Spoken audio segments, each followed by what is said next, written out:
கோவை துடியலூர் பகுதியில் உள்ள தனியார் மருத்துவமனையில் அன்னூர் பகுதியைச் சேர்ந்த 54 வயது பெண்ணிற்கு அளித்த தவறான சிகிச்சையால் அவர் இறந்துவிட்டதாக கூறி அவரது உறவினர்கள் 100க்கும் மேற்பட்டோர் மருத்துவமனையை முற்றுகையிட்டு போராட்டத்தில் ஈடுபட்டதால் அப்பகுதியில் பரபரப்பு ஏற்பட்டது. கோவை அன்னூர் அருகில் உள்ள செம்மானி செட்டிப்பாளையத்தைச் சேர்ந்த குமாரசாமி என்பவரின் மனைவி சகுந்தலா.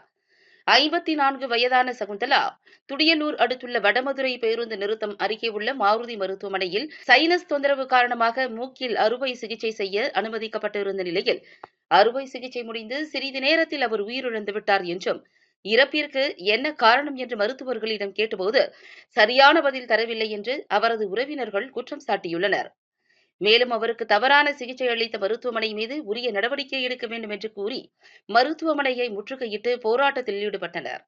கோவை மாவட்டம் அன்னூர் ஒன்றியம் மசக்காடு செட்டிபாளையம் கிராமம் செம்மானி செட்டிபாளையத்திலிருந்து எங்க அத்தை சகுந்தலா அப்படின்ட்டு மூக்குல சின்ன பிரச்சனை சைனஸ் ப்ராப்ளம் இருக்குது அப்படின்னு சொல்லி போட்டு இந்த ஹாஸ்பிட்டலுக்கு வந்திருக்கிறாங்க. இப்போ காலையில 10 மணிக்கு இன்னைக்கு காலையில 10 மணிக்கு இங்க வந்திருக்கிறாங்க.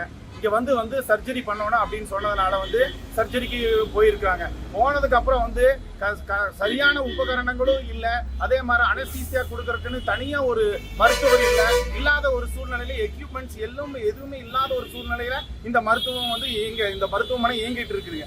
இப்போ எங்க அத்தை எங்க கூட இல்ல, இறந்துட்டாங்க. இப்போ நாங்க அந்த நியாயம் கேட்கத்தான் இந்த ஊர் பொதுமக்கள் எல்லாருமே நாங்க இங்க சேர்ந்து இங்க கூடி இருக்கிறோம்.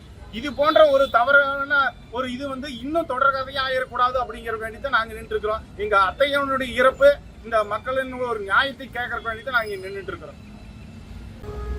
துடியலூர் மருத்துவமனை இருக்கிற மாருதி மருத்துவமனைக்கு தான் இங்க நாங்க கூட்டு வந்தோம். அப்ப பாத்தீங்கன்னா அந்த அம்மாவுக்கு எந்த ஒரு பெரிய எந்த தொந்தரவும் இல்லை. இருந்தாலும் அவங்க இறந்திருக்கிறாங்க. இன்னைக்கு காலையில அவங்க இறந்திருக்கிறாங்க. எங்களுக்கு இது அதிர்ச்சியா இருக்குது. அது டாக்டர் கிட்ட என்னன்னு கேட்ட போது எங்க அது நீங்க உங்க கூட நான் ஏன் சொல்லணும், அட்டெண்டர் கூட தான் நான் சொல்லுவேன் அப்படின்னு ஒரு பதிலையும் சொல்றது மட்டும் இல்லாமல ஒரு சரியான ரெஸ்பான்ஸ் எங்களுக்கு எதுவுமே கொடுக்கலீங்க. நான் டாக்டர் மாரமுருகன், இஎன்டி சர்ஜன். அது 35 வருடமா எக்ஸ்பீரியன்ஸ் இருக்கிற ஒரு இஎன்டி சர்ஜன். இந்த 35 வருட என்னுடைய சர்வீஸில் இது வரைக்கும் எந்த ஒரு கேஸும் எனக்கு டெத் ஆனது கிடையாது. எல்லா கேஸும் ரொம்ப சக்ஸஸ்ஃபுல்லாக பண்ணக்கூடிய எல்லா விதமான காது மூக்கு தொண்டை தலை கழுத்து அறுவை சிகிச்சை இங்கே ரெகுலராக செய்யக்கூடிய ஹாஸ்பிட்டல். மாருதி மருத்துவமனையை பொறுத்தவரை இதுதான் முதல் முறையாக இந்த மாதிரி ஒரு நிகழ்வு ஏற்பட்டிருக்கு. இந்த பேஷண்ட்டை பொறுத்தவரையில் இவங்க ஒரு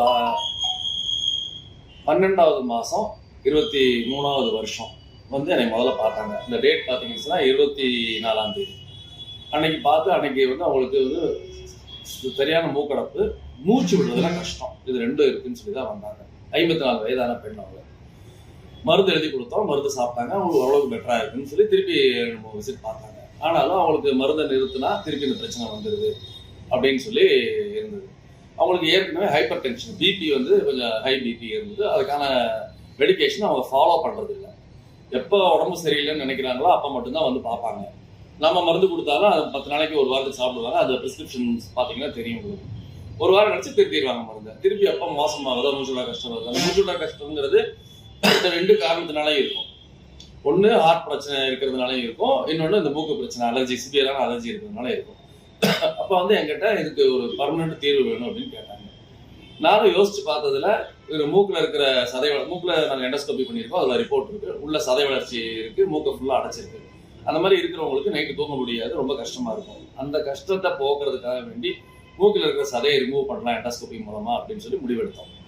இந்த முடிவை எடுத்து அவங்களுக்கு எக்ஸ்பிளைன் பண்ணோம், உங்களுக்கு இந்த வயசு இருக்குது, இந்த மாதிரி பிரச்சனைகள்லாம் இருக்கு, முடிஞ்ச அளவுக்கு எல்லாம் சேஃபா பண்ணுவோம் அப்படின்னு. அதே மாதிரி அதுக்கு ஏற்ற மாதிரி பிளான் பண்ணி அன்னைக்கு பிபி எல்லாம் கண்ட்ரோல் பண்ணி காலையில் அட்மிஷனுக்கு வர சொன்னோம். இங்கே டே கேர் தான், காலையில் அட்மிட் பண்ணுவோம், சாயங்காலம் டிஸ்சார்ஜ் பண்ணிடுவோம், மத்தியானம் ஆப்ரேட் பண்ணுவோம். அவ்வளோதான் இங்கே பண்ணுறது. ஏன்னா எல்லாமே மாடர்ன் லேசர் டெக்னாலஜி தான் பண்ணுறதுனால பெருசாக பிரச்சனை எல்லாம் எதுவுமே இருக்காது. ரத்தம் போகிறது அந்த மாதிரி இருக்கிறதுக்கான வாய்ப்புகளே கிடையாது. அதெல்லாம் சாதாரண பழைய காலத்து முறைகள் இருக்குமே தவிர எங்கள் முறைகளில் இப்போ நாங்கள் லேசர் மூலமாக தான் அதை கட் பண்ணி எல்லாம் பண்ணுவோம். அப்போ ப்ளீடிங்கே வராது. ஸோ இது எல்லாமே இருக்கும். அந்த பேஷண்ட் நல்லா இருந்தாங்க, எந்த குறையும் இல்லாமல்.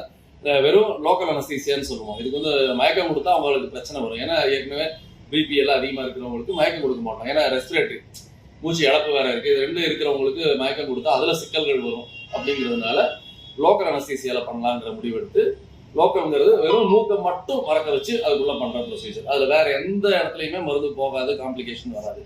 மூக்கை மட்டும் மறக்க வச்சு அந்த ஆபரேஷன் பண்ணி முடிச்சாச்சு. கிட்டத்தட்ட ஒரு 15 அல்லது 20 நிமிஷம் தான் எங்களுக்கு ஆகும் அந்த ப்ரொசீஜர் பண்றதுக்கு. பண்ணி முடிச்சாச்சு. பேஷண்ட் நல்லா இருந்தாங்க. நல்லா இருந்தப்ப ரெக்கவரி பண்ணி நம்ம எந்திரிங்க அப்படின்னு சொன்னோம். அந்த மாதிரி எந்திரிச்சு யூஸ்வலா அவங்களே எந்திரிச்சு இதுல மாற சொல்லுவோம், ஸ்ட்ரெச்சருக்கு டேபிள்ல இருந்து எந்திரிக்க மாதிரி சொன்னப்ப இப்படி எந்திரிச்ச பேஷண்ட் தப்புன்னு கீழே விழுந்துட்டாங்க. இதுதான் நடந்தது. என்ன மானிட்டர் ஓடிட்டு இருக்கும், அது கண்டினியூஸா மானிட்டரிங் இருக்கிறப்போ டக்குன்னு பாத்தீங்கன்னு சொன்னா அது அதுல ஹார்ட் ரேட் வந்து சரசரன எராட்டிக்கா இருந்தது. என்ன எராட்டிக்கா இருக்கிறாங்க அப்படின்னு சொல்லி உடனே திரும்பி அவளை மாத்தாம படுக்க வச்சு உடனே என்னன்னு மானிட்டர் செக் பண்ணி அவங்கள ட்ரீட் பண்றதுக்கு ட்ரை பண்ணோம். ஹார்ட் வந்து அரெஸ்ட் ஆச்சு. கார்டியாக் அரெஸ்ட் ஆனா உடனே சிபிஆர்னு சொல்லி சிபிஆர் கொடுத்தோம். இது ஆபரேஷன் ஆரம்பிச்சு முடிக்கிறப்ப 12 மணிக்கு முடிச்சிட்டோம். ஆனா கிட்டத்தட்ட 2 மணி நேரம் அந்த அவங்களோட போராடி அவங்களுக்கு என்ன ஆகுதுன்னா ரெக்கவரி ஆகுறாங்க, திருப்பி அண்டர் ஆயிடுறாங்க, திருப்பி ரெக்கவரி ஆகுறாங்க. அது மாதிரி ஒரு 7-8 முறை நடந்துருச்சு. அதுக்கப்புறம் அது ரெக்கவர் ஆகலை.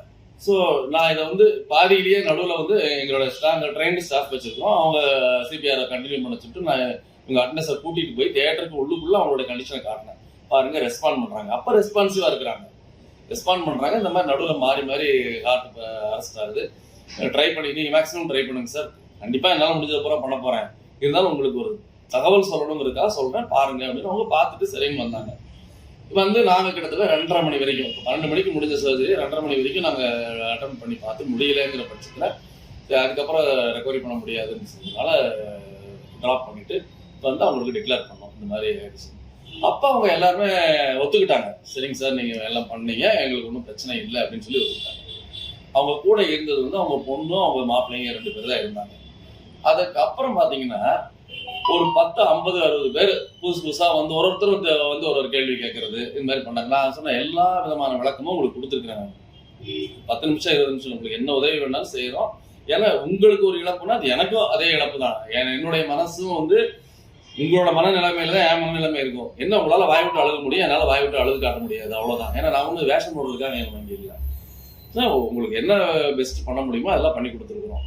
இதுக்கு மேல என்னால பண்ண முடியாது, நீங்க என்ன சார் ஹெல்ப் பண்ண முடியும், உங்களுக்கு என்ன ஹெல்ப் வேணும்னு சொல்லுங்க பண்ணித்தரோம் அப்படின்வோம். இது பேமெண்ட் எல்லாம் கூட வேண்டாங்க, சந்தோஷமா இருங்க. நீங்க உங்களுக்கே ஒரு துக்கம் இருக்கிற நேரத்துல நான் வந்து இது வேணுங்கிறதுல நாங்க நினைக்கிற ஆளுங்க கிடையாது, அதனால வேண்டாம். என்னோட ஃபேமிலி மாதிரி தான் எல்லா பேஷண்ட்டையும் நினைப்பேன், அதே மாதிரி தான் உங்களையும் நினைக்கிறேன். என்ன வேணுமோ செய்யறாங்க. ஆனா அதற்கப்புறம் பாத்தீங்கன்னா கிட்டத்தட்ட ஒரு 100 பேர் வந்திருப்பாங்க உள்ள ஐசியூல. வந்து அங்க இருந்து கூப்பிட்டாங்க, டாக்டர் வந்து பதில் சொல்லுங்க. நான் அப்ப கிளம்பி மேல போய் அவங்க கிட்ட எல்லாரும் சைலண்டா இருங்க, கேள்வி நான் பதில் சொல்றேன். சுத்தி நின்று ஒரு 20 பேர் சேர்ந்து கால் கத்த ஆரம்பிச்சிட்டாங்க உடனே. அப்ப அதனால இது மாதிரி இருந்தா நான் பேச முடியாதுங்க, நீங்க ஏற்கனவே போலீஸ்ல கம்ப்ளைண்ட் கொடுத்துருக்கீங்க, ஸோ நம்ம போலீஸ் மூலமாவே நீங்க விளக்கத்தெல்லாம் கேட்டு வாங்கிக்கோங்க, ஏன்னா நானும் நீங்களும் பேசினா இது சரிப்பட்டு வராதுன்னு சொல்லிட்டு நான் பேசாம வந்து பார்த்தேன். அதுக்கப்புறம் காவல்துறை கிட்ட இன்ஃபார்ம் பண்ணிட்டேன், இந்த மாதிரி அன்டிவா பிஹேவ் பண்றாங்க. இப்போ அவங்க வந்து இதெல்லாம் கண்ட்ரோல் பண்ணி செட்டில் பண்ணி கொடுத்தாங்க. இதுதான் நடந்தது. உண்மையிலே அந்த பேஷண்ட்டுக்கு வந்து அன்னோன் கார்டியாக் காசுன்னு சொல்லி இருக்குங்க. அதாவது நார்மலா வந்து நீங்க ஒரு இசிஜியோ எல்லாம் எடுத்தீங்கன்னா நல்லா இருக்கும், ஏன்னா அந்த பிரச்சனை வந்ததுக்கு அப்புறம் தான் அது தெரியும். இது தெரியாம தான் நிறைய பேர் டாக்டர் சோசி போட்டாரு, தப்பான சிகிச்சை பண்ணிட்டாரு. தப்பான சிகிச்சை பண்றதுக்கு இதுல ஒரு விஷயமும் கிடையாது. அவங்க ஏற்கனவே திருப்தியா எங்க ட்ரீட்மெண்ட், இவங்க மட்டும் இல்லை, இவங்களோட சொந்தக்காரங்க எல்லாம் கூட என்னோட பேஷண்ட் தான்.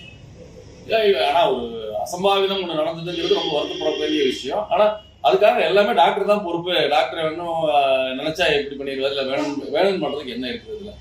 ஸோ இந்த மாதிரி ஒரு தவறான இதுல அவங்களுடைய அட்டண்டன்ஸ் தான் மெயினா ரொம்ப அன்புடையா பிஹேவ் பண்ணாங்க. எங்களுக்கு ரொம்ப வருத்தம் தான் இருக்கு.